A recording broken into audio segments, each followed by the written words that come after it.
It's 2024. In the recent years, journaling has made a name for itself because it's seen as a powerful tool for the many resources that lies ahead when it comes to either starting or continuing your self-development journey. But have you ever gotten to a point where you've gotten stuck in your self-improvement journey despite your best intentions? Well, in today's video, we're going to be taking a deep dive into the transformative world of journaling by uncovering 5 different strategies that not only will help you start, but consistently help you out in journaling for your self-improvement journey. So stay tuned. The first thing you want to do is establish a routine. Now, it's very important to establish a routine because you want to be able to create this as a habit. Once this habit is created, it becomes like discipline. And once discipline is created, then it becomes success for you. So what you want to do is you want to be able to find some time, whether it's in the morning, afternoon, or at night.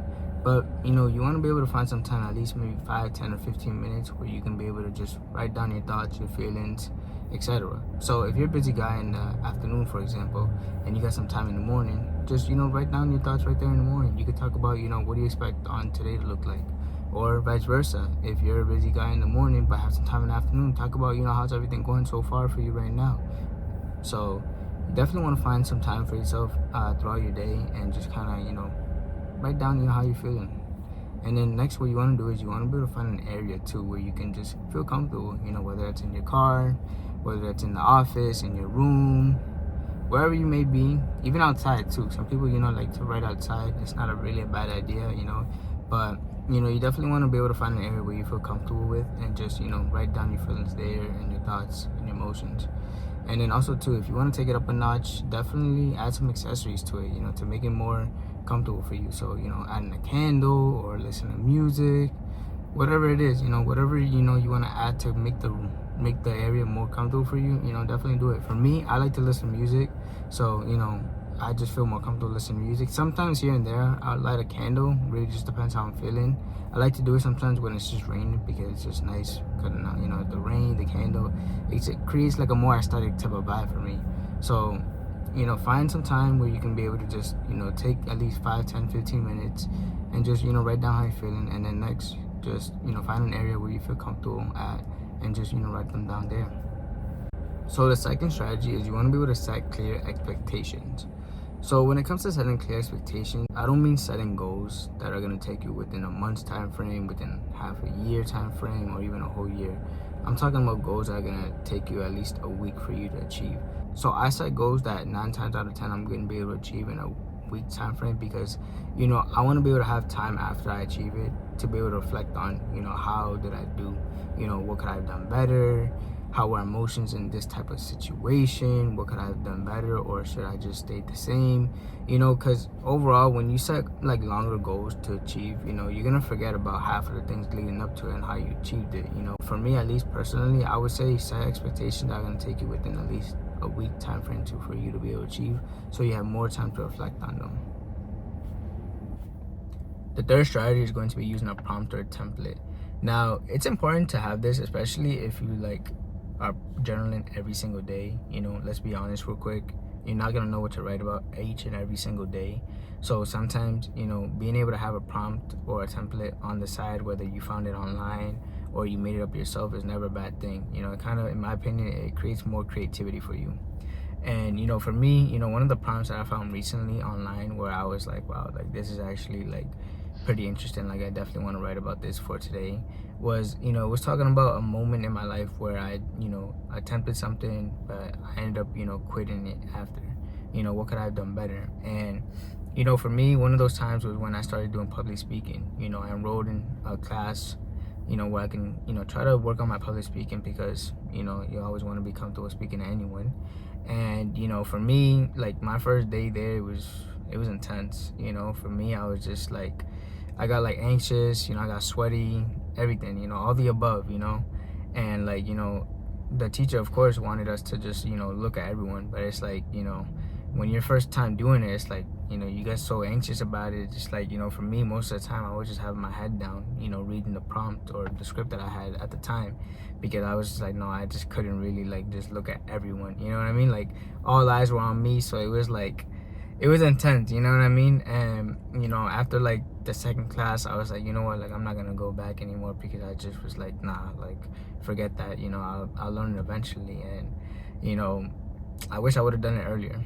I wish I found more techniques to be able to kind of just, overcome that challenge, because that was definitely like a hard challenge for me. But if I would have just taken some time to just, reflect on, what could I have done better, I definitely would have already been passing that class, or yeah, been passing that class. So like, I wish I would have done that, but I'm doing it. I just did it like a couple months ago, but still, I did this, the first time I did it was when I was like younger.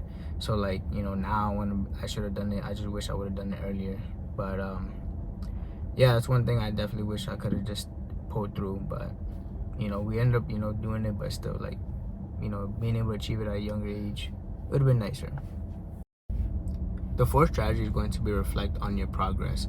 Now, it's important to track your progress each and every day, or it's important to be able to reflect on your progress, whether it's weeks, months, or even years, and being able to just reflect on it after, seeing how far you've come from, first day to, present, seeing, what have you been able to accomplish, what you've been able to experience.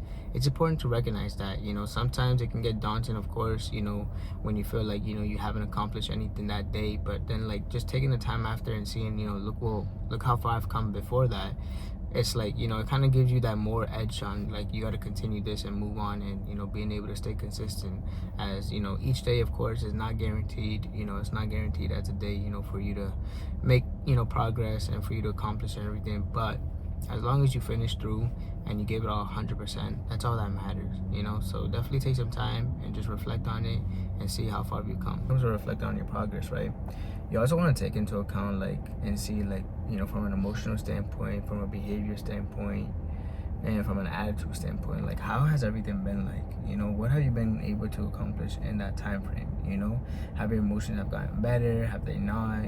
Have you noticed, like, in different scenarios, you may act different compared to, if you were in a more comfortable setting, you know what I mean? Like, things like that, you want to be able to, like, actually take into account and see, what have you been able to, like, what have you been able to improve on? Because of course it's like an emotional standpoint, and from, like, an attitude standpoint and a behavior standpoint, it can all get improved on. But it's just figuring out, okay, like, how have I been able to accomplish it? So definitely take some time and just, see what you've been able to accomplish over the period of time. And then the last strategy is going to be staying consistent and flexible. So let's get into this. So first, you want to be able to set expectations. And what I mean is, you want to be able to set realistic expectations. Now, this doesn't mean journaling every single day, because, journaling every single day, if you have the, like, schedule to do it, good for you, do it, definitely. But if you don't, it's okay. At least, try to make it into a habit of journaling at least maybe twice a week or 3 times a week. whenever you have time, at least spend, like I said in the beginning, at least 10-15 minutes just writing things down, just journaling, and just seeing how what's going on in your current situation, or what's going on right now in the moment. So definitely find some time and just set realistic expectations. It doesn't have to be, like I said, every single day. It just has to be like whenever you have time, or whenever you feel like you need to. Definitely just write it down. That's all you need to do. Next, what you want to do is you want to be able to create a flexible schedule. Now, I know I said earlier, set realistic expectations. Now you want to be able to create a flexible schedule.